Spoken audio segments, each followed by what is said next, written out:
بدقسمتی سے یہ مختلف دن منانے کا جو رواج پیدا ہوا اور پوری قوم جو ہے وہ اس کے پیچھے لگ جاتی ہے. اصل ہم آدھا دین تو میڈیا سے لے رہے ہیں نا. جو میڈیا کہتا ہے رات کو صبح لوگ وہی کہہ رہے ہوتے ہیں. جو کلچر وہ متعارف کرا رہا ہے وہی ہم اپنا علاقائی کلچر قرار دے دیتے ہیں. تو اب یہ ویلنٹائن ڈے کے نام سے جو بے حیائی کے فروغ کا منصوبہ ہے، عالمی منصوبہ، تو پاکستان کے اندر کہتے ہیں پھول نہیں ملتے اس دن. اللہ اکبر. تو کوئی کسی لڑکی کو پھول دے رہا ہے تو وہ سوچے اگر یہ پھول کوئی اس کی بہن کو دے تو پھر اس کا مزاج کیا ہوگا. ایک شخص حضور کی خدمت میں حاضر ہوا اور عرض کرنے لگا کہ یا رسول اللہ صلی اللہ علیہ وسلم، میں ایمان لاتا ہوں لیکن مجھے زنا کی عادت ہے اور میں جو ہے وہ اس کو نہیں چھوڑ سکتا. تو آقا کریم علیہ الصلوۃ والسلام نے اسے فرمایا کیا تو یہ پسند کرتا ہے کہ تیری ماں کے ساتھ ایسا ماجرا ہو؟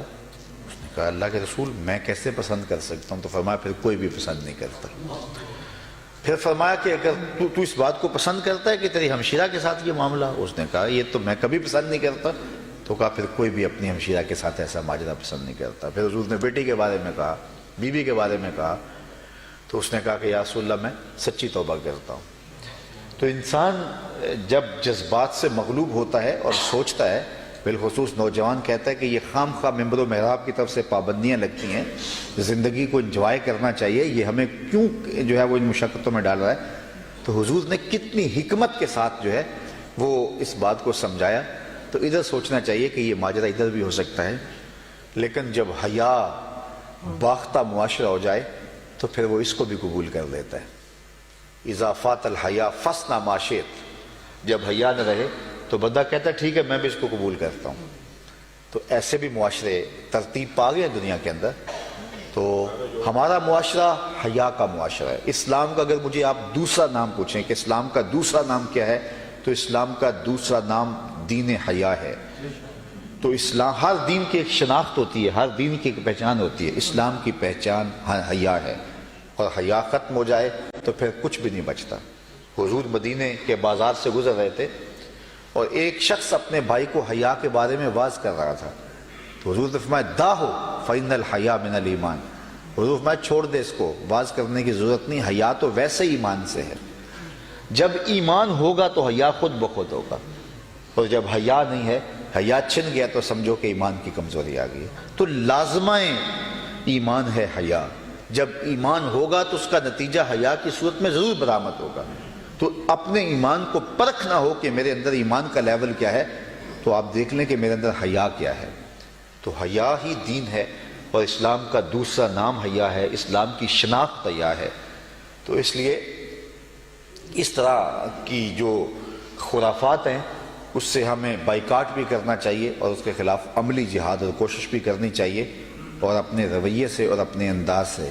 بلکہ آپ کسی کو پھول ویسے بھی دینا چاہتے ہیں تو اس دن ویسے گریز کرے. علماء نے کہا کہ یوم نیروز اور یوم مہرجان کے دن جو ہے وہ روزہ رکھنا منع ہے.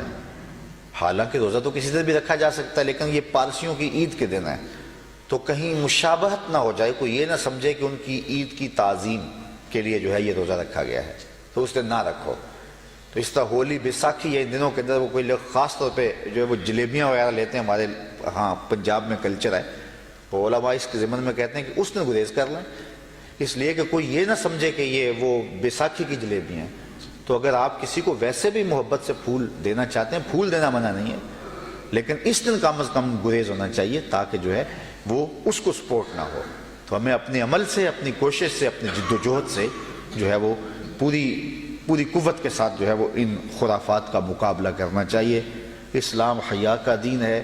ہم اپنی نسلوں کو بچپن سے حیا سکھائیں اور ان کی گٹی کے اندر یہ بات رکھیں، اور یہی جو ہے وہ کسی قوم کے مہذب ہونے کی دلیل ہے. کپڑے اتار کے پھینک دینا اگر مہذب ہوتا تو جاہلیت کے زمانے میں تو کپڑے اتار کر کے کعبۃ اللہ کا طواف کرتے تھے. پھر دنیا ترقی تو پھر اس وقت کی ہوئی تھی نا. اب تو تھوڑے بہت کپڑے لوگ پھر بھی پہنتے ہیں، تو اس وقت تو یہ بھی اتار دیتے تھے. لیکن تہذیب یہ ہے کہ اللہ تعالیٰ نے انسان کو لباس دیا ہے، اور لباس کی 3 ضرورتیں ہیں: سردی گرمی سے بچانا، دوسری بات انسان کے پردے کی حفاظت کرنا، اور تیسری بات انسان کو زینت دینا ہے۔